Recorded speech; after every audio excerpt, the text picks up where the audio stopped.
Muy buenos días, mis queridos amigos, hermanos en Cristo Jesús. Por acá le habla su amigo Edgar Loyo para esta revista del Periodiquito, que es editada allí en la parroquia El Salvador de Barquisimeto por nuestro buen amigo el profesor Raimundo y su señora esposa y los colaboradores que ellos tienen con esta ya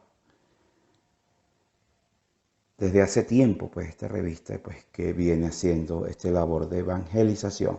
Bueno, vamos a ponernos en la presencia de Dios para que sea el Espíritu Santo y la Virgen María que me ayude a poder llegar hasta ustedes, que sea Él el que llegue y no yo, no la persona, la persona de Edgar, no, sino que sea la misma Virgen María. ¿Es María una laica? Un laico, así como somos nosotros. Bueno, también hay religiosos consagrados, ¿verdad? Y religiosas consagradas. Bueno, María pues sabemos que no era una sacerdotisa, ¿verdad? Y entendemos, según los escritos que hay bíblicos, canónicos, pues que María pues no estaba pues en una como especie de un convento o algo así, ¿verdad? Sino que estaba en su casa. Bueno, más o menos pues lo que hemos preparado y esperemos pues esto pues sea de buen provecho para todos. ¿Y por dónde vamos a empezar? Vamos a empezar por un escrito apócrifo del protoevangelio de Santiago. ¿Qué son los apócrifos? Bueno, fueron libros que fueron escritos en ese tiempo, antes y después de Jesús, pero que de alguna manera pueden tener algunas tendencias gnósticas, algunas tendencias un poco mágicas, algunas tendencias, aunque de buena intención, nadie niega que tienen buena intención, pues no entraron en el libro, en la Biblia, no entraron en nuestro canon. Precisamente porque algunos escritos no se centraban en la doctrina cristiana católica, en la enseñanza de los apóstoles en ese momento, en la didaché, en la enseñanza de los apóstoles. Y después la iglesia pues vio pues que no había cosas que no estaban bien. Pero muchas de nuestras tradiciones, mucho escrito apócrifo nos ha servido para que los padres de la iglesia, que son los primeros que nos dejaron esa doctrina católica hasta el siglo IX-X, aproximadamente, tomaran de esos escritos apócrifos mucha lectura, mucha información que sí estaba pegada a la doctrina cristiana católica y entonces que son de buen provecho. Es una lectura cristocéntrica, cristológica, en una lectura mariológica de esos apócrifos, han sido de gran provecho y seguirán siendo, y seguirán siendo. Solo que hay cositas que pues que no están bien, entonces bueno, eso tenemos que verlas como una bonita historia, pero hasta allí, nada más, ¿verdad? Por lo menos el apócrifo del protoevangelio de Santiago, según este evangelio apócrifo, María fue llevada al templo de Jerusalén cuando tenía 3 años hasta los 12 años. Eso evidentemente no está en la Biblia, ¿verdad?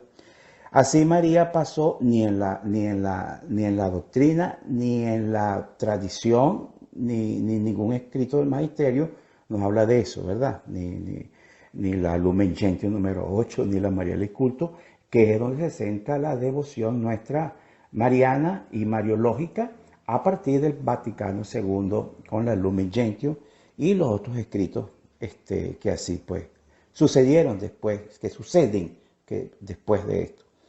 Entonces, así María pasó en Jerusalén toda su infancia, dice así. Ah, no. Entonces María pasó en Jerusalén toda su infancia, para nosotros sí, o para el estudio que acabamos de realizar. No en el templo. Bueno, puesto que María, dice el escritor de Santiago, era de la tribu de David, tampoco, eso tampoco lo tenemos claro, no en ninguna parte dice. El que dice que de la tribu de David es José, claramente, en la genealogía de Jesús. Bueno, entonces dice que era de la tribu de David, que tenía el privilegio junto con otras jóvenes de tejer el velo del templo. Aquel velo que se rasgó cuando crucificaron a Jesús. Dice, se rasgó el velo del templo, ese velo del templo.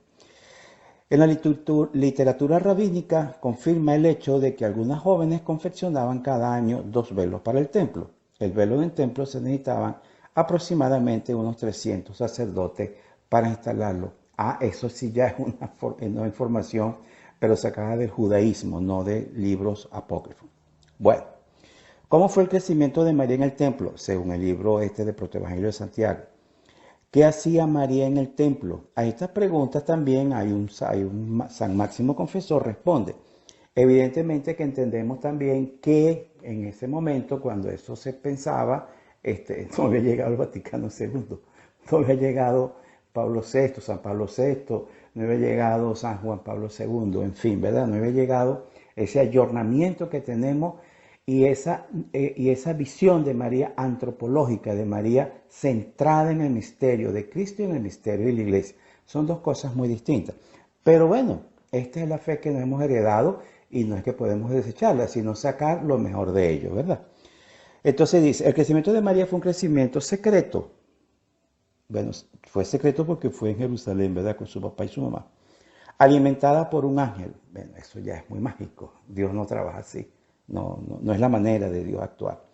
Cercana siempre a las escrituras que guardaba en su corazón. Bueno, sí, de eso sí, porque María conocía de la palabra, es decir, conocía de la literatura judía, de los libros, porque sabía que venía un Mesías. Eso lo sabía ella. En Lucas lo ve clara ella. Ella no pregunta cuál Mesías o cuál Salvador. No sé de qué me estás hablando, Ángel.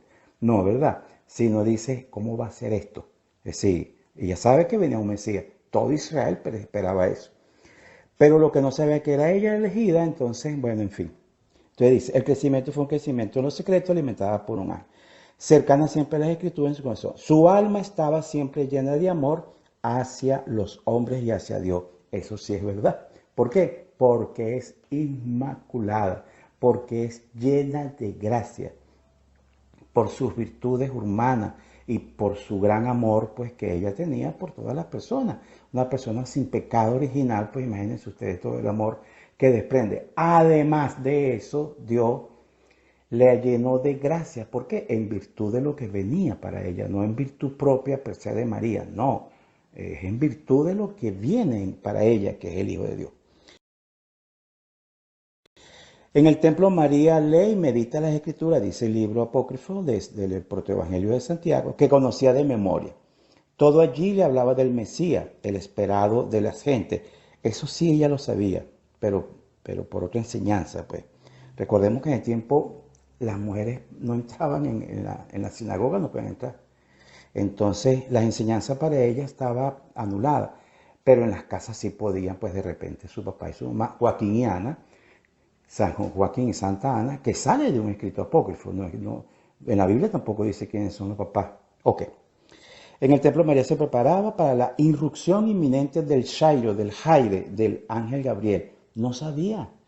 ¿Cómo iba a saber María que ella era la elegida? Ella no es una demiurgo. ¿Qué es eso? Bueno, una especie de diosa y de humana, ¿no? Ella no es de la tercera.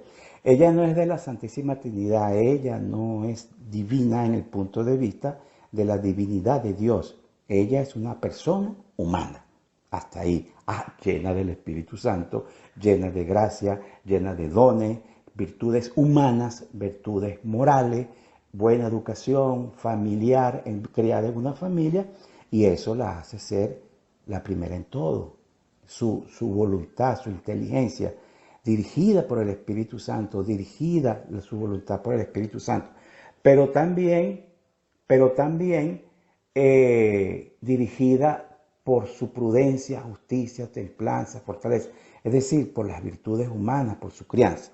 Bueno, entonces dice la inminente irrupción en el templo, medita para la palabra día y noche, mientras teje el velo del templo que cubre la presencia de Dios. Hemos hecho también, leyendo esto, un pequeño análisis de por qué no es así esta lectura. Si pudiéramos hacer una lectura un poco más larga, lo que llaman una lectura transversal, cristiana católica, doctrinal, podemos ver que primero necesitamos clarificar lo que es un libro, ya lo hicimos, vemos que los apócrifos cuentan historias bonitas, ya lo hicimos. Bueno, acabamos de hacer el ver, y eso es doctrina del concilio plenario, es doctrina católica. Ahora vamos al juzgar. No hay rastro bíblico que indique que María haya vivido en el templo, lo dijimos. Lo que sabemos es que María vivió en Nazaret, en su casa normal como una niñita, sin saber ni ella ni sus padres que era la Virgen María. Era algo pues que no lo sabía. Y lo dice Lucas o en Lucas. Y si vemos un poco la antropología, antropológicamente la mariología, podemos destacar, dice que la alimentaba un ángel. Bueno, eso evidentemente es un poco fantasioso, ¿verdad? El hecho de encarnación no se comprende sino después que sucedió. Ahí es que en la plenitud de los tiempos, Gálatas 4:4, es que podemos comprender y dar certeza de lo que dice Isaías en 7:14. He aquí que una doncella concebirá, y lo dice en el protoevangelio también de Santiago, en el protoevangelio, en el Génesis 3:15, que le llaman el protoevangelio, que profetiza la venida de un Mesías. Pero Miqueas en 5:1-3 profetiza el sitio donde nacerá. Entonces los doctores y los sacerdotes no sabían nada de que el ángel venía hacia ella, puesto que eso está, inclusive lo podemos ver, nada bueno puede salir de Nazaret, dice por allá el evangelista Juan. Es decir, entonces ellos no saben, es más, ni sabían que Jesús había nacido en Belén. ¿Y por qué María no se lo dijo? Se llama el silencio divino, el silencio, la prudencia. Es la prudencia humana, pero es el silencio santo de no descubrir ciertos misterios porque no estaban preparados para eso, ¿verdad? Podríamos pensar. Entonces, vemos también en Lucas que María se conturbó, se conturbó. Esto indica que ella no sabía que era la elegida, eso no lo podía saber María.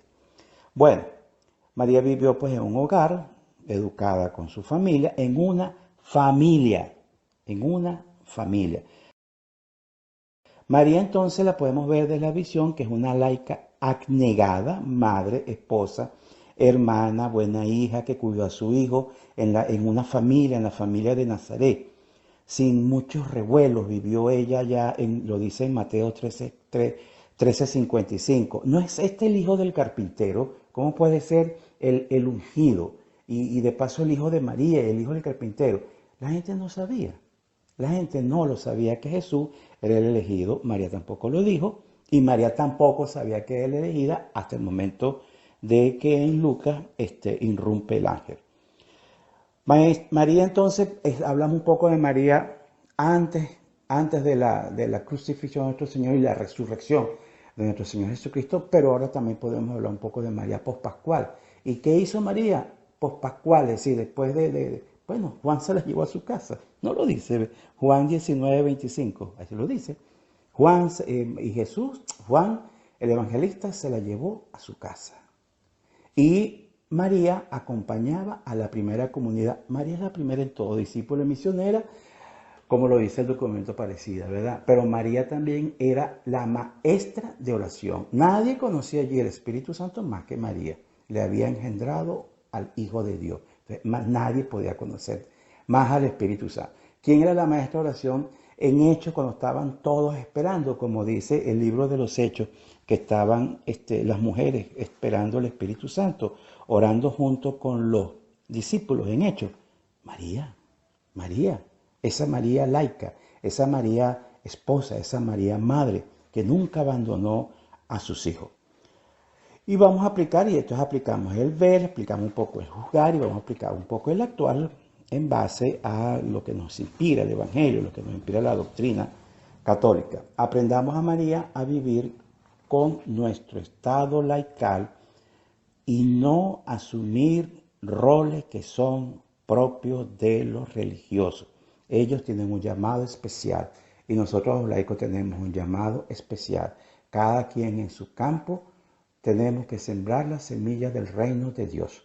Eso sí, sembrar la devoción mariana, sembrar la formación mariológica, sembrar el creer en la fe, sembrar la formación doctrinal, magisterial, con base bíblica, con base magisterial, con la tradición, es decir, todo lo que el Vaticano II en perfecta, cuando ubica a María entre el misterio de Jesús y el misterio de la Iglesia.